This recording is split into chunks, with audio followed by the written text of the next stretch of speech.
So at the time of this recording, we are about 8+ hours away removed from the night one extravaganza of WrestleMania. But we are now 24 hours removed from probably one of the worst days of the year, April Fool's Day. Now, as someone who used to enjoy this day as a child, I realize now that with this day and age, the way society is nowadays, and they're so sensitive, April Fool's Day just don't hit the same no more. As you don't even want to participate. It's gotten very, very bad for people who just want to have simple, plain jokes. But I will say this about April Fool's Day.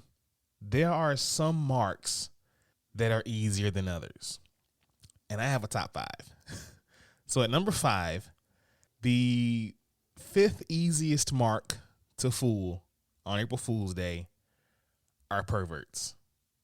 Perverts are willing to believe anything as long as you hit them right in that fetish. Number 4 are hip-hop fans. As a hip-hop head myself, I have been the victim of plenty of April Fool's jokes. In fact, there was one that was years ago touting the return of Rockefeller Records and Jay-Z and Dame Dash getting back together. I even saw one that was a link to a track that was recently recorded by Lil' Kim and Foxy Brown. Like, I've been got a few times. So, yeah, we're pretty easy marks. Number 3, sneakerheads. You tell them that something's going to come out or something's going to be reintroduced. Man, these people will sell everything up to thumbs to get those kicks. They will stand out line in freezing rain if they need to. Sneakerheads are very easy to fool. Number 2, sports fans. Really any sport, especially professional sports. You guys are like announcing trades, like whatever the case may be. Sports fans, you guys are super easy to fool on April Fool's Day. However, the number 1 easiest mark on April Fool's Day are nerds. Comics, anime, video games, wrestling, whatever. Nerds are so easy to fool when it comes to April Fool's Day because we're constantly believing in fantasy anyway. Why not, right? Oh, man. Just be careful, y'all. Don't get God out there next year, all right? Just be careful, okay? Oh, man. I mean, it's so easy for us to be fooled, man, with AI art and audio now. Have y'all heard these songs that people are genetically engineering that sound like Kendrick and sound like Jay-Z? Like, have y'all heard these? It's crazy. It's crazy. Don't get caught out there. For real. Ladies and gentlemen, blurs and nerds, freaks and geeks, this is Do You Speak Geek? DYSG, keep it real, that's key. We the best OGs, dope topics, come see. DYSG, keep it real, that's key. We the best OGs, dope topics, come see. I got a question, do you speak geek? New episodes on the podcast dropping each week. Get hip to the game, I'm giving y'all a sneak peek. Flavor for your ears, bars flowing on unique beats. Blurs and nerds, freaks and geeks. The source wall Wednesday dropping comics you should cop. I think you'd ought to peep. Don't sleep on Dono and Nix. They preaching the gospel, real ish, ill like mono, they sick. Thumb life if you're into games with combos and kicks. This podcast is a gift. It's as real as it gets.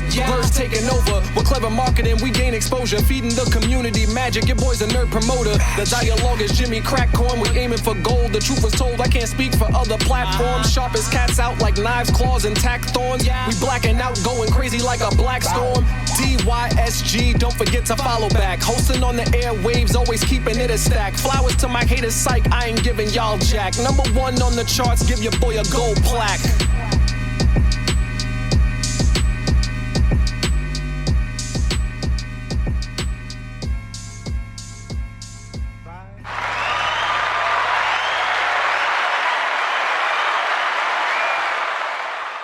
Hey, yo, what's going on, everybody? It's your boy Nick's back again. This is episode 149 of the pod. Thanks to everybody who has been rocking with your boy thus far. But if you are new here, welcome to Do You Speak Geek?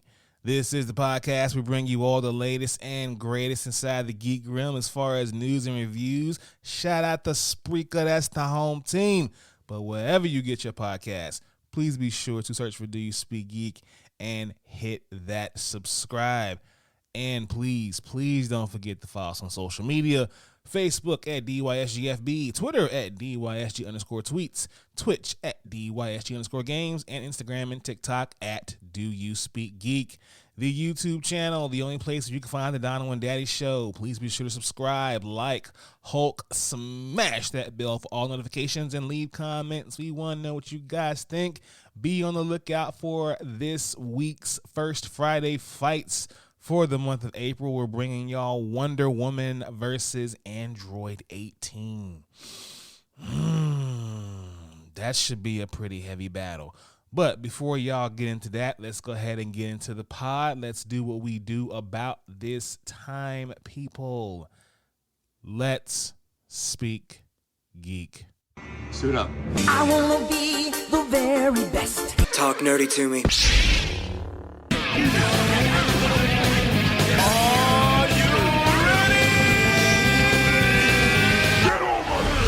Okay, we got reviews coming at you at rapid fire. Batman, The Doom That Came to Gotham. This movie, animated, of course, it's chef's kiss because it's DC animation. It delivers a faithful and horrifying animated adaptation of the excellent Lovecraftian tale from Mike Mignola and Richard Pace. Definitely want to check out. You won't be disappointed. Air, the underdog crowd pleaser with a standout ensemble cast. It finds a balance between comedy and explanation that always remains accessible. Great movie for sneakerheads. Please check this one out. MLB The Show 23. Excellent step forward for this series, thanks in large to its brilliant new Negro League mode. Yo, big shout out to MLB The Show for this one, for real. Blue Lock Season 1. It delivers a fresh take on the sports anime genre by combining it with thrills, backstabbing, and cutthroat excitement on a death game anime. This one was dope, y'all. Check this one out. Brand new series. You're gonna love it. And finally, we have Bakuro no Hero, My Hero Academia Season 6. Delivers its best season with this one, y'all. Its character arcs, themes, and plots arrive at a hard-hitting climax with stunning fights, emotionally driven, devastating moments, and just shocking reveals. This is the best season since 3. Please check this one out. Let's go ahead and hop into my favorite portion of the show. Y'all know the vibes. Source Wall. Man, you come right out of a comic book. Behold the source wall. Can you read, my son? Well, that depends. There is nothing wrong with reading a story and looking at the pictures. Enough said, Stan. Let's hop right into it. The pull list this week, we have Rogue and Gambit number 2.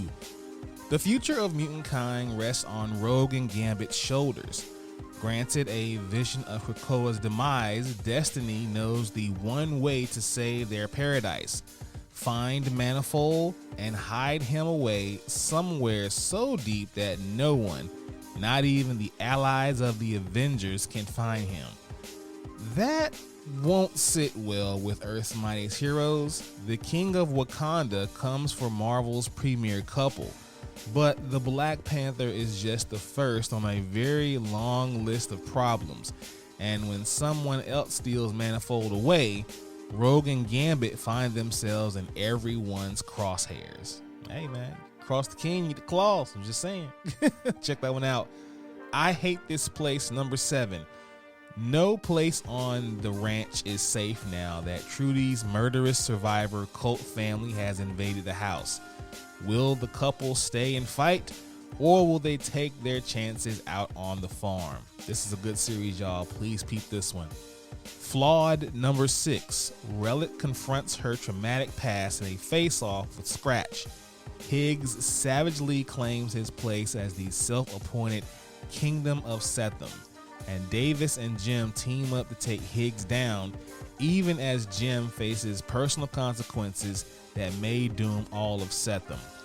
This book is a dope one, y'all. There's a variant cover of this one that I'm gonna have to get my hands on. Shout out to Marcus the Visual for that. Icon versus Hardware, number 2. With time itself under Hardware's control, the hierarchy of power in the Dakotaverse has changed.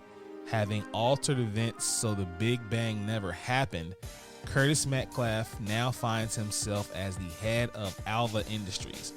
But the world is still on the brink of chaos. Can Hardware stop the alternate timeline itself from dooming us all? Does he even want to? Because if he won't, it'll fall to Icon, and crossing Icon is never wise. Shoot, I don't want that smoke. I don't know about y'all. And finally, we have Codename Ric Flair, number 1. The Nature Boy Ric Flair, the Rolex wearing, diamond ring wearing, kiss stealing, wheeling dealing, limousine riding, jet flying son of a gun, who is regarded by many as the greatest professional wrestler of all time, finally has his own comic series. This brand new original comic details his factor fiction forays as an international super spy in the 1980s and 1990s. The series purports that Flair, who did in fact travel around the world for wrestling matches, was also a secret agent for the US government, using his persona as the ultimate wrestling heel as the perfect cover. Codename Ric Flair, Magic 8 Ball follows one of Flair's missions in the late 80s. I'm sold. Please give me all the issues. I'm definitely reading this one. Y'all check that one out and many more this week at your local comic book store. Now in Source Wall news, Marvel marks a big, pretty milestone here. They are allowing the remake of a classic cover. So classic indeed that it's probably, to your guys' knowledge, the #1 comic of all time.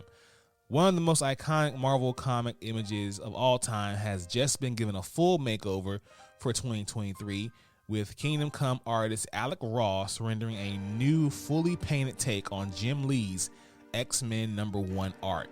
In keeping with the original artwork, Marvel has published Ross's art at several single images that connect to form a larger montage.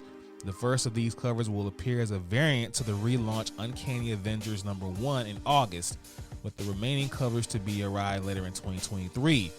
Alongside this X-Men cover, Marvel has also commissioned a brand new Avengers cover montage from Ross. This original design features every major Avenger from the first 3 decades of the book's existence, which naturally includes quite a few characters like the X-Men. Y'all, have y'all seen this cover? It is chef's kiss. I can't wait to check this one out, y'all. I might even have to get like a canvas of this one, because I mean, come on now, Alex Ross, come on now, gotta get my hands on it. All right, y'all, let's watch this. Watch this, y'all. Thunder! Thunder! Thunder! The Lannister always pays his debts. Whoa, dude. I am the villain of the story. Okay, y'all. When this one broke, it kind of broke me a little bit. It definitely broke Dono.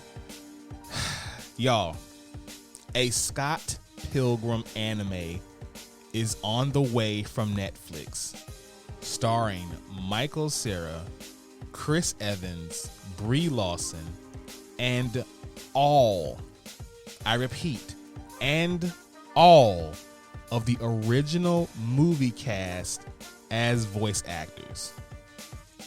What? Come on, man. A casting announcement trailer released on YouTube finally confirmed the long rumored series, and alongside a familiar background and sound, a ton of familiar names popped up on the screen. Sarah is returning as the titular Scott Pilgrim, and Mary Elizabeth Winstead is back as Ramona Flowers, alongside Mark Webber as Steven Stills. He's a talent. Allison Pill as Kim Pine, Johnny Simmons as Young Neil, Anna Kendrick as Stacy Pilgrim, Ellen Wong as Knives Chow, Aubrey Plaza as Julie Powers, Brie Larson as Indy Adams, and Kieran Culkin as Wallace Wells.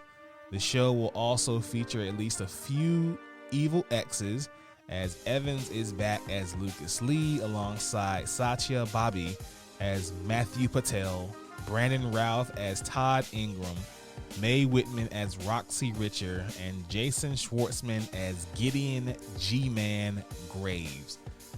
Listen, I know a lot of people, when they hear that Netflix is doing anything anime, they cringe, they immediately go ahead and hate it. To that crowd, I want to say this. Please, shut the hell up. Don't say nothing. Let the real heads enjoy this, okay? I mean, come on now. You've seen the action sequences in the game and also the movie, and we're getting this now in an anime with all the original cast from the movie. Please, don't ruin this for us. Let us have this one. This is going to be phenomenal. I can't wait. What do y'all think? Speaking of live action movies, we're getting a live action Aristocrats. Now, according to Deadline, Amir Questlove Thompson will make his feature film directorial debut with a live action reimagining of the Aristocrats. Similar to something like Sonic the Hedgehog movies, the remake will feature a blend of both live action and animation. Questlove, a family member and drummer of the Philadelphia hip-hop band The Roots, is also executive producing the film and, of course, overseeing its music.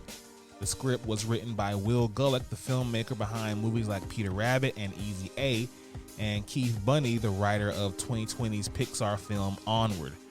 Should be pretty good, you know. I mean, I'm not the biggest Aristocrats fan there is out there, but you know, something for Questlove to do, to get a little, you know, notch under the belt, you know what I'm saying, as a director and producer. So hey, I'm okay with it, you know.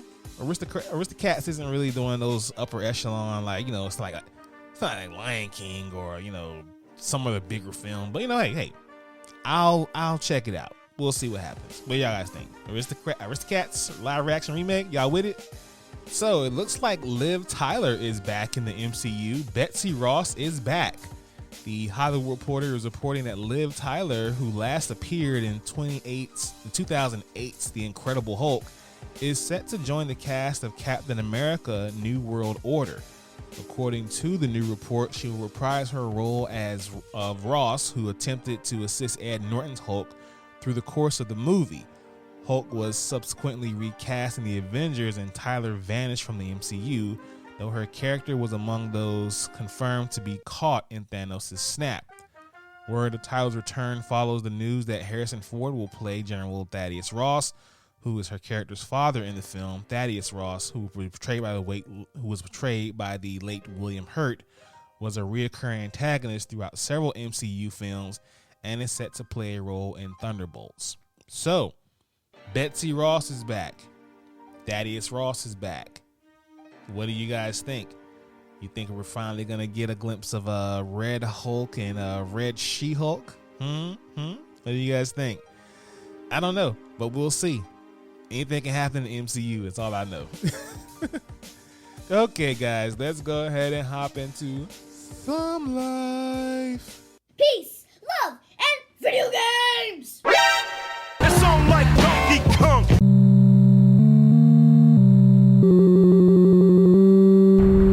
jackpot. That man is playing Galaga.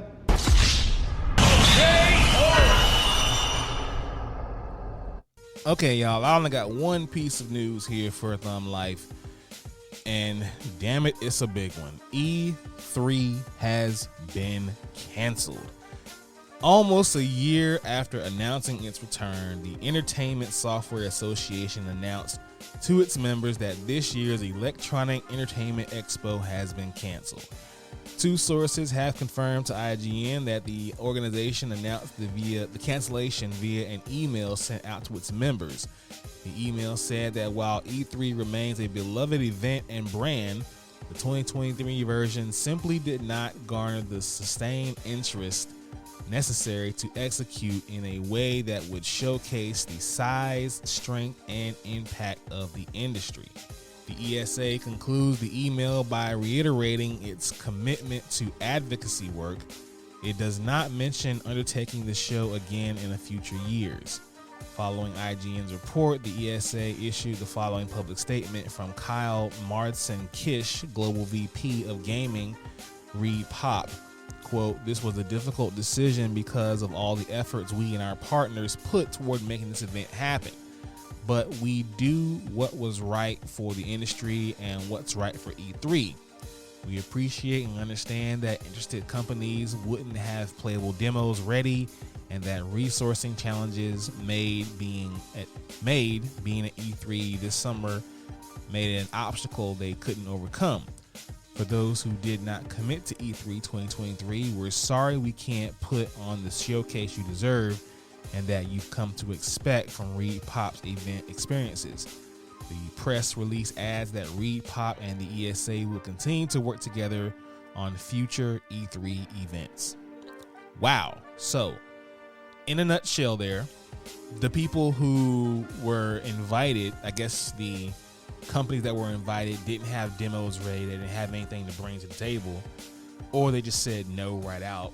And then those who are there, they're not going to be able to really display what they have going on. It just really sucks all the way around because I'm pretty sure there are some bigger names like Sony and Microsoft and Nintendo who may have just declined the offer altogether because, of course, they do their own thing.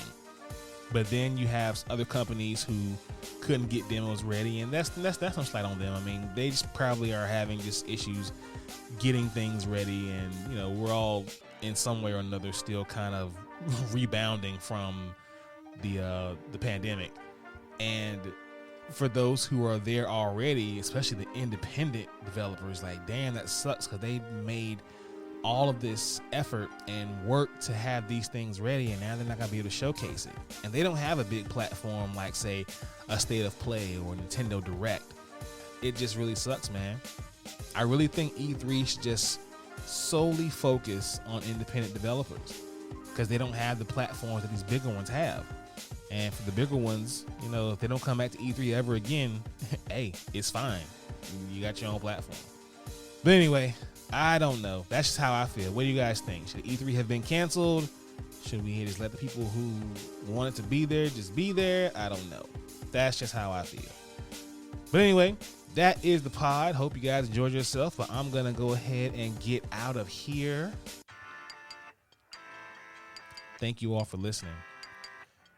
Please be sure to listen to this podcast. Subscribe to this podcast. Let your boy know what you think about this podcast. Follow us on social media, Facebook, Twitch, Twitter, Instagram, and TikTok. Check out the YouTube channel. Subscribe and like the videos there. As always, people, live to play, play to win to live. I speak geek. Do you speak geek?